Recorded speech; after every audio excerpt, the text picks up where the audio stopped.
நான் மட்டும்தான் வந்தேன். அப்போ வரும்போது நீங்கள் யோசிச்சு பாருங்களேன், என்னதான் நான் என் ஹஸ்பண்ட் வந்து லவ் பண்ணியே மேரேஜ் பண்ணியிருந்தாலும் இந்த இடத்துல லாங்குவேஜ் எனக்கு புரியாது, அதுக்கு பின்ன ஃபுட்டு சேராது, இங்கே இருக்க கல்ச்சர் வேறு மாதிரி எப்படி இருக்கும்.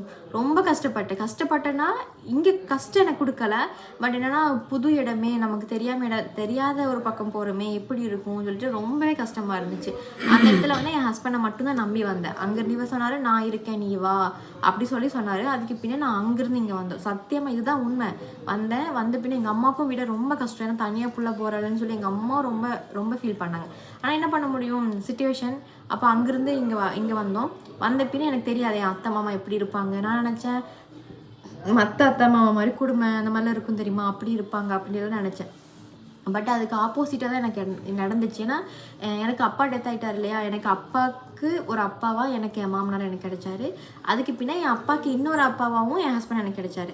அதுக்கு பின்னே வந்து பார்த்திங்கன்னா உண்மையாகவே சத்தியமாக அப்படி தான் எனக்கு இருந்தார். எப்படின்னா ஒரு அப்பா வந்து இப்போது எல்லாத்துக்குமே சப்போர்ட் பண்ண மாட்டாங்க. தப்புனா தப்பு தான், கரெக்ட்னா கரெக்ட் தான், அப்படி தானே இருப்பாங்க. பாசம் காட்டுற இடத்துல பாசமாகவும் கோவத்தை காட்டுற இடத்துல கோவமாகவும் இருக்கணும். அப்பானா எல்லாத்துலேயுமே பாசம் காமிச்சிட்டே இருந்தால் நல்லா இருக்காது. அப்படி தான் என் ஹஸ்பண்டும் என் மாமனாரும் அப்படி தான். ஆனால் என் மாமனார் வந்து பார்த்திங்கன்னா என் அப்பா மாதிரி ரொம்பவே, என் அப்பா எப்படி இருப்பாங்க ரொம்ப க்ளோஸ், அந்த மாதிரி தான் என் மாமனாரும் அப்படி தான் இருந்தாங்க. இங்கே வந்த புதுசில் பார்த்திங்கன்னா ஃபஸ்ட்டு என் அத்தையை பார்த்தேன். அவங்கள அம்மா தான் இப்போ வரைக்கும் கூப்பிட்டுருக்கேன், அத்தைன்னு கூப்பிடல, அம்மாவை பார்த்தேன். அதுக்கு பின்னே என் மச்சான் தான் எங்கள் 2 பேர்த்து நான் நாகர்கோவில் வந்துட்டோம். அதுக்கு பின்னே என் மச்சான் தான் வந்து என் மச்சானே இவரோட அண்ணா என்னையும் இவரையும் அங்கேருந்து கூட்டிகிட்டு வந்தாங்க.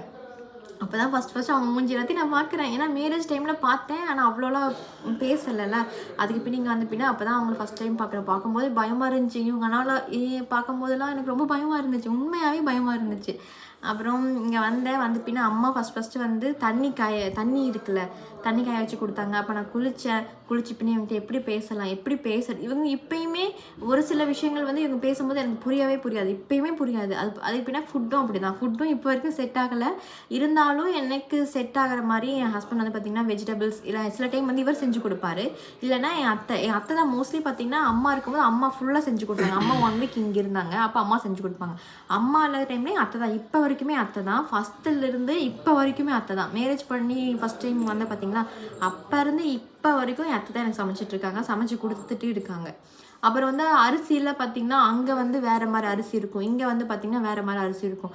அந்த அரிசி சாப்பிடவே முடியாது. இங்கே இவங்க சாப்பிட்டு பழக்கம், பட் எனக்கு சாப்பிடவே முடியாது. அந்த டைமில் என் ஹஸ்பண்ட் வந்து எங்கள் ஊரில் இருக்க மாதிரியே ரைஸ் வாங்கி அவங்க செஞ்சு கொடுத்தாங்க. அப்போ நான் பயந்துட்டே இருந்தேன், எப்படி இருப்பாங்க அம்மா, எப்படி இருப்பாங்க அப்பா, எப்படி இவங்க அப்பா, என் அப்பா அவங்க எப்படி இருப்பாங்க, எதுவுமே எனக்கு தெரியாது. ஆனால் இங்கே வந்ததுக்கு பின்னே கடவுளோட என்ன சொல்கிறது கிஃப்ட்டுன்னு தான் சொல்லணும், எனக்கு இந்த மாதிரி ஒரு ஃபேமிலி கிடைச்சது. ஏன்னா இங்கே வந்ததுக்கு பின்னே எனக்கு அம்மாவுக்கு அம்மாவாகவும் அப்பாவுக்கு அப்பாவாகவும் இப்போ வரைக்கும் எனக்கு கேர் பண்ணிக்கிறது இந்த வீடு தான். ஓப்பனாக சொல்ல போனால் நான் தனியாக தான் வந்தேன், அங்கே யாருமே எனக்கு சப்போர்ட்டுக்கு வரவே இல்லை, தனியாக தான் வந்தேன். இப்போ வரைக்கும் தனியாக தான் நான் இருக்கேன். அதே மாதிரி எனக்கு எங்கள் வீட்டில் பால் காய்ச்சி வச்சாங்க, அப்பையும் அப்படி தனியாக தான் நாங்கள் இருந்தோம்.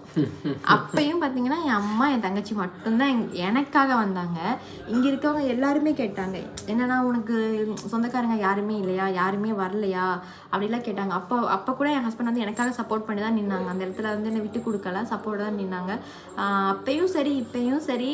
இனி வர நம்ம ஊரில் தான் தெரியல, நம்ம கன்னியாகுமரின்னு சொல்லியாச்சுனாலே ஒரு கல்யாணம் இல்லை ஒரு வீடுன்னு ஆச்சுன்னா கூட்ட வரிசையில் ஆட்டி கிளம்பிடுவாங்க. அந்த மாதிரி தான் இங்கேயும். பின்ன அந்த டைம் கேட்கும்போது கஷ்டமாக இருந்துச்சு. ஏன்னா இப்போது நம்ம ஒரு பாவம் ஏழைன்னா ஏழைன்னு சொல்லிக்கலாம்.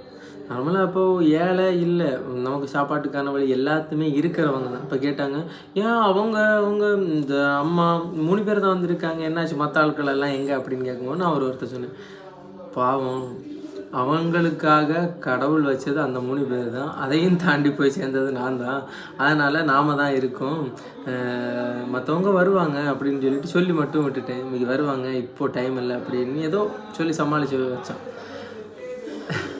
ஆமாம், அதே மாதிரி அங்கேருந்து வரும்போது எனக்கு அண்ணான்னு சொல்லி ஒரு அண்ணா வந்து எனக்கு ஹெல்ப் பண்ணாங்க. உண்மையாகவே அவங்களுக்கு நான் இந்த இடத்துல அவங்க இந்த வீடியோ பார்க்குறாங்கன்னா கண்டிப்பாக அவங்களுக்கு தேங்க்ஸ் பண்ணணும். ஏன்னா ஆமாம், மோகன் அண்ணா ரொம்ப ரொம்ப அவங்களுக்கு தேங்க்ஸ் பண்ணணும். ஏன்னா மேரேஜ் டைமில் இருக்கட்டும், அதுக்கு பின்னாடியாக இருக்கட்டும், எனக்கு நிறைய சப்போர்ட் பண்ணாங்க. எனக்கு ட்ரெஸ்ஸுலேருந்து அவங்க எடுத்து கொடுத்தாங்க. அதே மாதிரி அதுக்கு பின்னாடி எங்கள் அம்மா வந்து ரொம்ப கஷ்டப்பட்டேன். ஏன்னா என் அப்பா இருக்கும்போது பார்த்திங்கன்னா வெளியே போகாத என் அப்பா இறந்த பின்ன ஒரு வேலைக்கு கம்பெனி சைடு பனியன் கம்பெனி சைடு ஒரு வேலைக்கு போனாங்க. அவங்களுக்கு வந்து பார்த்திங்கன்னா ஹெல்த் இஷ்யூ இருக்குது. கால் வந்து ஆமாம், கால் பெயின் இருக்குது. அப்புறம் வந்து மூச்சு பிரச்சனை இருக்குது. இருந்தாலும் வீசிங் அந்த சில டைமில் இருக்கும். ஆனால் அது எல்லாத்தையும் தாண்டி என் அம்மா மார்னிங் 7 மணிக்கு வேன் வரும். 7 மணிக்கு போனாங்கன்னா நைட் 8:30 மணி வரைக்கும் எங்கள் அம்மா வேலை செய்வாங்க. இன்னும் தான் வேலை செய்யணும். அப்போ அந்த கஷ்டத்துலேயும் என் அம்மா எனக்கு அவங்களால முடிஞ்ச ஜுவல்ஸ் எனக்கு போட்டு தான் அனுப்பி விட்டாங்க. அதேமாதிரி அவங்களால முடிஞ்ச திங்ஸு எனக்கு எடுத்து கொடுத்தாங்க, ட்ரெஸ்ஸு எடுத்து கொடுத்தாங்க. அப்போ அங்கேருந்து வரும்போது எனக்கு அமௌண்ட் கொடுத்தாங்க. அதே மாதிரி அந்த அண்ணாவும் அப்படி தான் எனக்கு வரும்போது அமௌண்ட் கொடுத்தாங்க. அந்த அண்ணா வந்து எங்களுக்கு சொந்தக்காரங்களாம் கிடையாது, பட் வந்து ஃப்ரெண்டுன்னு சொல்லுவாங்க இல்லையா, ஒரு சொந்தக்காரங்க மாதிரி அந்த மாதிரி எனக்கு ஹெல்ப் பண்ணாங்க. அதனால வந்து என் லைஃப்லேயே நான் அப்புறம் எங்கள் மாமா வந்து